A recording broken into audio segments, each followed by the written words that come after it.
කොටස් වෙළඳපොළ ක්‍රියාකාරීත්වය කුමන ආකාරයෙන්ද සිදුවන්නේ යන්න ඔබේ අවධානයට යොමු කරන්නයි මේ සූදානම. අද දිනේදී කොටස් වෙළඳපොළෙහි ඍණාත්මක වර්ධනයක්. ගෙවුණු දිනය තුළ සමස්ත මිල දර්ශකයෙහි ක්‍රියාකාරීත්වය පිළිබඳව අවධානය යොමු කරන විට එය අද දිනය පුරාවටම ඍණාත්මක වර්ධනයක් පෙන්නුම් කරනු ලැබුවා. පෙර දිනය සමග සසඳන විට එය 0.38ක ඍණාත්මක වර්ධනයක් පෙන්නුම් කෙරූ අතර එය ඒකක ලෙස ඒකක 66.89කි. එමෙන්ම දිනය අවසන් වන විට එහි ඒකකගේ සටහන් වූයේ ඒකක 17360.19ක් ලෙසයි. එමෙන්ම තෝරාගත් සමාගම් නියෝජනය කරන SNPSL 20 මිල දර්ශකයෙහි ක්‍රියාකාරීත්වය පිළිබඳව අවධානය යොමු කරන විට එයද දිනය පුරාවටම ඍණාත්මක වර්ධනයක් පෙන්නුම් කරනු ලැබුවා. පෙර දිනය සමග සසඳන විට එය 0.70ක ඍණාත්මක වර්ධනයක් පෙන්නුම් කෙරූ අතර එය ඒකක ලෙස ඒකක 36.38කි.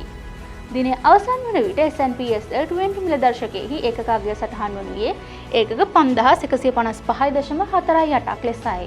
ගෙවුණු දිනය තුළ සමස්ත වෙළඳපොළ පිරිවැටුප රුපියල් බිලියන 3.15ක් ලෙස සටහන් වන අතර වෙළඳපොළ ප්‍රාග්ධනීකරණය සටහන් වූයේ රුපියල් බිලියන 6229.2ක් ලෙසයි.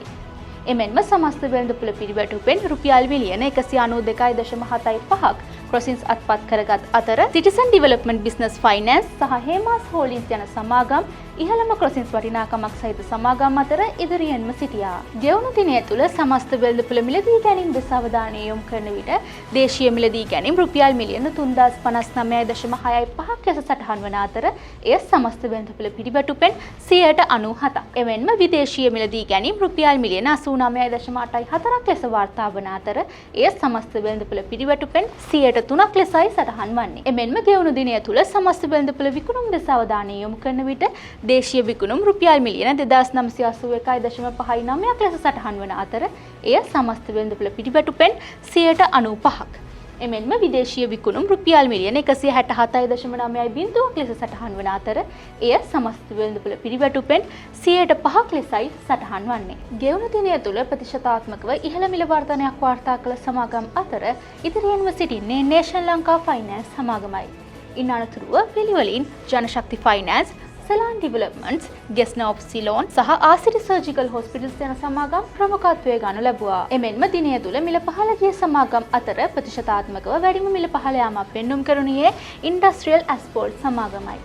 ඉන් අනතුරුව පිළිවෙලින් UB ෆයිනෑන්ස්, ටෙසැග්‍රෝ, මර්කන්ටයිල් ෂිපින් කම්පැනි සහ සීගිරිය විලේජ් හොටෙල්ස් යන සමාගම් ප්‍රමුඛත්වය ගනු ලැබුවා. එමෙන්ම සමස්ත මිල දර්ශකයට ඉහළ ධනාත්මක බලපෑමක් ඇති කළ සමාගම් ප්‍රමුඛත්වය සිටිසන් ඩෙවලොප්මන්ට් බිස්නස් ෆයිනෑන්ස් හිමි කර ගනිද්දී ඉන් අනතුරුව පිළිවෙලින් හේමාස් හෝල්ඩින්ස්, මෙස්ටකෝප්, ඕවර්සීස් රියල්ටි ලෝන් සහ ටීජේ ලංකා යන සමාගම් ප්‍රමුඛත්වය ගනු ලැබුවා. එමෙන්ම සමස්ත මිල දර්ශකයට ඉහළ ඍණාත්මක බලපෑමක් ඇති කළ සමාගම් ප්‍රමුඛත්වය හැටන් නැෂනල් බැංක් හිමි කර ගනිද්දී ඉන් අනතුරුව පිළිවෙලින් commercial bank of Ceylon, LOLC holdings, Hayleys PLC සහ සිලෝන් ටොබැකෝ කම්පැනි යන සමාගම් ප්‍රමුඛත්වය ගනු ලැබුවා. මේ සියලු තත්ත්ව විශ්ලේෂණයෙන් පසු සමස්තයක් ලෙස බලන විට අද දිනයේදී කොටස් වෙළඳපොළෙහි පහළ යාමක් පෙන්නුම් කරනු ලැබුවා.